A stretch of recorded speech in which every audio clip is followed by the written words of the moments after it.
Hello and welcome to another episode of Froch on Fighting with me, Carl the Cobra Froch. I'm here with Nottingham Sheriff, the new Sheriff, since that Conlan win. I passed the crown over. I don't know if I was officially the Sheriff, but you're now carrying the torch, exactly. Yeah. The main man in Nottingham. Still looking for that fight at the City Ground, which we might get into. But how's life as a two-time world champion? The only thing that changes me is when you nip to Tesco and you can't get back out, innit? You're getting a lot of attention in Nottingham. Nottingham's a great city, though, innit? And do get behind you. It's nice, yeah. It's a small city compared to like Sheffield and Manchester and that, so everyone knows everyone. But yeah, the support in my own city is unbelievable, as you once had as well, and still got. And you doing the weight okay? It's hard. It's hard. It's very hard. Because what are you now? 34. Yeah. 34, nearly 35. You're nearly 35. It's hard. It's hard. And especially your weight division. Yeah. What's 9 stone? Yeah, 9 stone. So my last fight, So when I was making weight, I said to myself, I'm not doing this again. But I say that every single time, but maybe one more time. So to do 9 stone when you get into your mid-30s, doesn't matter how big you are. It takes a lot of height-wise. I mean, what are you? 5'8"? 5'8", yeah. And I'm big. I'm quite stocky for the weight. And you're naturally quite slim. You're quite lean and strong. Yeah. Like I was. Because in it. between fights, you don't put any podge blow on, do you? No, I'm similar to you, Carl. Like I live well. I live well. I don't really go on the pitch. But I think even if you didn't live well, you've got that genetics and that metabolism that would keep you slim. But still, me making 12 stone was probably as hard as it is for you to make 9 stone. Because what do you walk around at stone-wise? I probably got to like 10 stone, 6, 7. Right, about stone. I see. I only went to stone over, but when you're bigger, you can lose a bit more. Yeah, you got. But anyway, I've got a couple of things I want to ask you.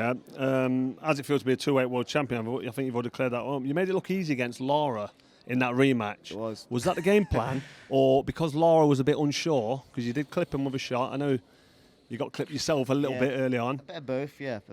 So the first fight, I made him hesitant. I caught him with a few shots and made him very hesitant. And then the second fight, I did so much video footage and drills, and I knew him so well. Like, I know when he was going to do certain things. I know when he was running out of ideas, he would go from one look to another look. And Ben went through all them looks. Like, when he does this, it's because he's running out of ideas. He'll rock forward for a counter. He'll go side to side when he's running out of ideas. When you see that, you do this. When you see this, you do this. Over and over. I was actually sick of seeing them things. That's quite technical. Very technical. The amount of detail he goes into. I've got to be honest, I never actually went into that depth with Rob. It was always about what am I going to do? What am I going to do? What's my tactics going to be? And obviously boxing, hit and don't get hit. But are you on your front foot? Are you on your back foot? And then as the rounds develop and progress, I don't always like to have a great game plan. But it sounds like you sort of studied him, had a look at that first fight, because you got clipped obviously that left up. Yeah. And that was the end of the fight. So was you concerned? Yeah, it was a great shot. I mean, you threw a shot and you left your chin in the air and you walked into one. But was you concerned or worried at any stage in that rematch about I could get flattened again? No. So the only reason I got caught, the game plan the first time was more about bringing him on because he jumps in at a distance. His transition through distance is that terrible. Yeah. It was me just being patient, waiting for him to go. He jumps in and I nail him. But because I caught him early that hard and discouraged him to jump in, he was more about waiting for a counter, and then which made me, because I was tagging up and down and landing big shots, I was thinking you're gassing, you're ready to go, which made me close the gap, and I got caught. I can remember when I was fighting Arthur Abraham after I lost to Mikhail Kessler, and this is a guy that can punch a bit. I think he had one disqualification lost, and he'd knocked out most of his fights in 30-odd. And it was one of them where I was thinking, right, if he gets in front of me and starts clipping me with shots, I'm going to be okay. I've never been knocked out and been knocked down. You know my career, but I've been down, I've got up to win. Good chin, But I still don't want to get caught flush with someone like Abraham, especially early on. And I was kind of boxing in, moving, putting combination punches together, and always kind of waiting, thinking, right, this is the, when you sit down in your corner, you think, right, I've won the round. That was a great round. I'm going to go out in the next round. Right, is this the round he's going to come for me? Was you thinking every round to yourself, is he going to come and have a go this round? No, it was the opposite, because I was stabbing downstairs and keeping him under threat and catching him off balance, all the things that we drilled. I knew, like I said, I knew him so well. I knew, like, as the rounds go on, it was more my fight. So you just knew he was in control? It was more my fight. He was relaxed? Yeah, every round. I was on edge for the whole 12 rounds, thinking there's a skeleton in the closet waiting for me. Same thing would have happened with you. Like, his tank would have been going down, trying to block shots and not know what's coming, and you're so relaxed, chipping away. Yeah. Their tank's going down, Yeah. It's only if you make a stupid mistake like I did in the first fight, you need to be worried. Recently won Fight of the Year against Conlan. I mean, that was some fight. I was there commentating ringside for the Zone that night. So how does that feel winning Fight of the Year? Nice. Yeah. How many times have you watched that fight? Do you know, there's a time I posted a video, got to like 4.5 million views, and I was getting tagged in that every day for 6 months. Yeah. And literally that stoppage. But Just watched round 12, haven't you? Or yeah. That's the same with me and Jermaine Taylor. Round, yeah. But the whole, I was like, have you watched the whole fight though, from start to finish? Yeah. Because I didn't tend to watch my fights all the way through. Be like, oh yeah, I know what happens here. Whatever. Not when you're losing rounds. And you want to go to the money shot. But if you watched it from round 1 to round 12, I have, like.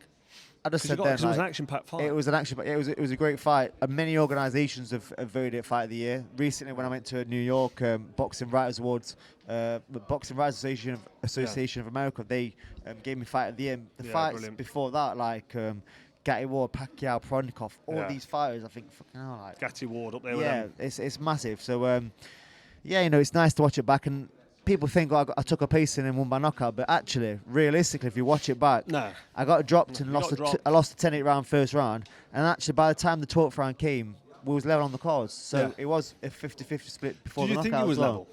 I'm not sure if someone told me, but Ben said I need a big round. Yeah, I had it probably. Yeah, I had it pretty level. I think he was 1 round behind, but he was. But you know when you've been dropped so heavy, and everyone's sitting waiting for you to get dropped again. They're scoring the rounds for him because you feel like you're on your back foot, and that's what I say. When you watch it back, you actually see what you was doing, and you was getting into the fight. And then imagine you're the guy that's dropped somebody, and then your gas starts running out. Like George Groves and me and that. I keep going back to me, but it is Froch I'm fighting. But that fight with Groves dropped me, and then Groves is trying to finish me off. Of course you was. The Cobra, man, you got to come support the Nottingham Sheriff. But it was one of the best fights I've been at live. Yeah, I mean, what fight? I mean, that one I do watch back, and that's because it's good to watch from round 1 right through to the stoppage. That's the thing. Fantastic stoppage, by the way. The Conlan, but the same situation, like the Conlan fight and the George Groves situation. It was just a matter of time before you got him out, and he was slumped. Like when he got stopped, like he could have carried on, but he would have got hurt bad. And I've seen that, but not many people could see that. So even though what I was going to say was, even though you're on your back foot because you've been dropped heavy, and everyone's waiting for you to get dropped again, because you looked vulnerable when your chin was in the air and he kept landing at left from the southpaw position. But from his point of view, and from probably Jermaine Taylor or George Groves' point of view, they've got their opponent, they've dropped him, they're thinking the finish is on, and when the finish don't come, and they're working away and they're getting tired, all of a sudden, after round 7, 8, the roles switch. All of a sudden, you're the favourite. You're the one on your front foot, getting the momentum, recovering from the knockdown. So you won in round... I think it was 7 or 8 when that amazing stoppage happened. The perfect stoppage, wasn't it? So he was done. Was that the right stoppage? Yeah, it was. No argument. No, he got hurt. Like it would have been like Conlan. Like George Groves will see this. So I'm glad you got my back on the stoppage. So with me, Conlan round 10. I don't know how we survived to round 12. Round 10, I could have pushed him over. I actually caught him with a shot and he went over. He felt that physically weak, did he? I felt like it was just a matter of time. Like, how was he surviving? He was done. But round 12 came and it was good because before the fight, he was giving me shit and I said, look, he says, I'm going to knock you out. He said, what if you don't knock me out? And I said, look, if I knocked you out by round 12, I'm going to knock you out in round 12. Yeah. And everyone was thinking, what the fuck's he on about? Yeah, and then, no, but that was a good line. I like that line. Did you think of that one yourself? Yeah, I bet. If I knocked you out by round 12, guess what? I'm knocking you. Yeah, it came from the heart. Because I honestly believe that if you look at me around 12 and I'm knocked you out already, I'm going to knock you out at some point. Well, I believed it all the way through. And in my commentary, you can hear the commentary. I said, listen, he's got to go for it. He's got to go for bro. And you went for bro and you got it. And that was a fantastic win. Thank you. You're now a 2-time champion of the world, which is brilliant. Phoenix Boxing Club, Nottingham Sheriff. The Nottingham way, getting dropped in round 1 and coming back with the stoppage. You've done a few times. Hopefully I don't have to do again, but Listen, there's something in the water in Nottingham. Imagine saying that. I don't drink tap water. You don't drink tap water, do you? No, we have everyone, don't we? Just don't drink tap water. Especially now I've made a few quid. We're not going to go down a conspiracy. Especially now I've made a few quid. I distill all my own water. And you want to see the gunge in the bottom of the distiller. No good for you, that tap water. Can't be good for you. But anyway, what's next for Leigh Wood? We've got a big fight coming up. Can't say who it is, but what I can say is it's not where I want to. It's not where we can talk off camera. They can't know who it is. But, okay. It's a massive fight. My biggest to date. It's one the fans are going to get behind. It's not looking like it's where I want it to be. I'll ask him after this, and I'll do an extra bit. We'll get it. So it's not looking like. Is it in England? The place, but it's not in the. It's not the city. It's not the city. Well, it's not looking likely. I'm getting Eddie in a minute. Yeah. Part 2 of my, and I'm going to stick it on him about Nottingham Forest because there's a window for Nottingham Forest. When it closed? I think it's the club. The pitch. The football's their priority, and they said it can happen, but it's not in September. So we might start of the new season. We might go back in May. So we'll see. So if it's not this summer, which it probably won't be now, it'll be spring. It's going to be potentially May. And you can't give us a name. No. What about Josh Warrington at the City Ground? Is that just that'd be massive. potential? That'd be massive, yeah. Right. Potential, yeah. All right, Leigh. Thank you very much, mate. It's been a pleasure Nice to have you on talking it. to you. Nice seeing you. This is Froch on Fighting. If you're new to this channel, don't forget to hit subscribe, like it, share it with all your friends. Anyone who thinks interesting in listening to the Cobra waffle on, that'd be great. Thank you very much, Leigh Wood. Nice talking to you. Until next week.